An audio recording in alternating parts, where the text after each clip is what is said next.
नमस्कार दोस्तों, आप सुन रहे खबर आज की। बिहार की सियासत में एक बार फिर से बड़ा धमाका। वीआईपी पार्टी के राष्ट्रीय अध्यक्ष मुकेश साहनी ने एक ऐसा बयान दे दिया जिसने पूरे महागठबंधन में भूचाल ला दिया है। मुकेश साहनी ने साफ साफ कह दिया कि चाहे 14 सीटें मिले या 44, लेकिन डिप्टी सीएम तो हम ही बनेंगे। जी हां, आपने बिल्कुल सही सुना। बिहार चुनाव से पहले ही साहनी ने अपनी दावेदारी ठोक दी है, जिससे इस बयान से सियासी गलियारों में हलचल मचा दी है। लाइफ टाइम से खास बातचीत में उन्होंने कहा कि अब वक्त आ गया है जब बिहार के गरीब और अति पिछड़े समाज की आवाज सत्ता तक पहुंचे। उन्होंने कहा कि पिछले 20 सालों में बिहार बहुत कुछ झेल चुका है, लेकिन अब नहीं। अगर अब एक बेहतर बिहार बनाना है तो महागठबंधन को त्याग और सहयोग के साथ आगे बढ़ना होगा।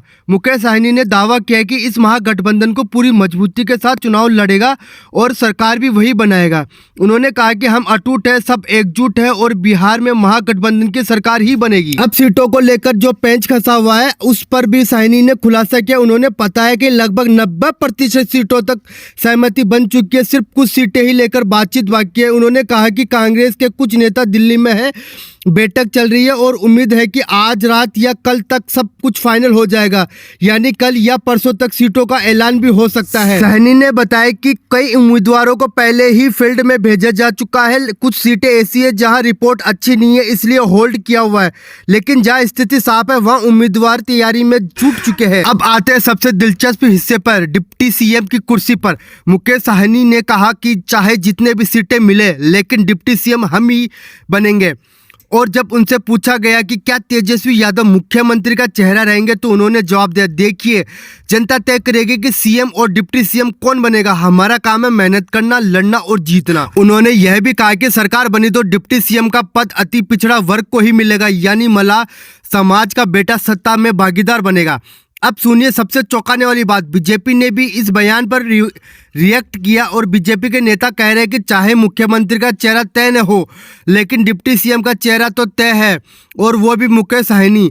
यानी विरोधी पार्टी इस बात को मान रही है कि बिहार की सियासत में मुकेश साहनी की पकड़ कितनी मजबूत है। साहनी ने इस पर मुस्कुराते हुए कहा कि मैं बीजेपी का धन्यवाद करता हूं। उन्होंने पहले ही मान लिया कि बिहार में महागठबंधन की सरकार बनने जा रही है।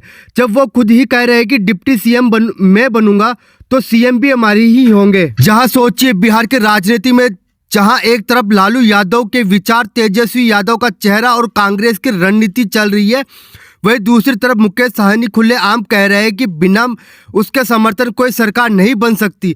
उन्होंने कहा कि जहां हम रहेंगे सरकार वही बनेगी, हमारी मौजूदगी से ही सरकार तय होगी। और यह बात सिर्फ बयान नहीं बल्कि बिहार के राजनीतिक समीकरणों में एक बड़ा संकेत है, क्योंकि अगर अति पिछड़े वर्ग का वोट बैंक साहनी के साथ जाता है तो कई चुनावी सीटों पर चुनावी गणित ही बदल सकता है। महागठबंधन के कई लोग यह भी मानने लगे कि साहनी के बिना चुनावी जीत अधूरी है, और यही वजह है कि साहनी के इस बयान के बाद पूरे महागठबंधन में हलचल तेज हो गई है। अब सवाल उठता है कि क्या यह आत्मविश्वास है या अंदर खाने की कोई सिगरेट समझौता। क्या सच में तेजस्वी यादव के साथ साथ डिप्टी सीएम की कुर्सी भी पहले ही तय हो चुकी है, या फिर बयान चुनाव से पहले जनता के बीच पकड़ मजबूत करने की रणनीति है। अब देखना यह होगा कि महागठबंधन के नेता का इस बयान पर क्या प्रतिक्रिया देते हैं। क्या सच में बिहार में एक नई जोड़ी उभरने जा रही है, तेजस्वी और साहनी की जोड़ी।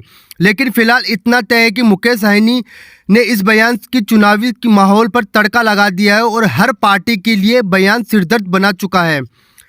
तो दोस्तों, अब आप बताइए, क्या बिहार की सियासत में मुकेश साहनी सच में डिप्टी सीएम बन पाएंगे? क्या सिर्फ चुनावी बयानबाजी है? कमेंट में अपनी राय जरूर बताएं। और अगर आपको यह खबर लगी चटपटी और धमाकेदार, तो हमारे इस चैनल को लाइक करें, सब्सक्राइब करें, शेयर करें, क्योंकि बिहार की राजनीति का हर अपडेट सबसे पहले और सटीक यही मिलेगा। धन्यवाद। जय हिंद, जय भारत, जय बिहार।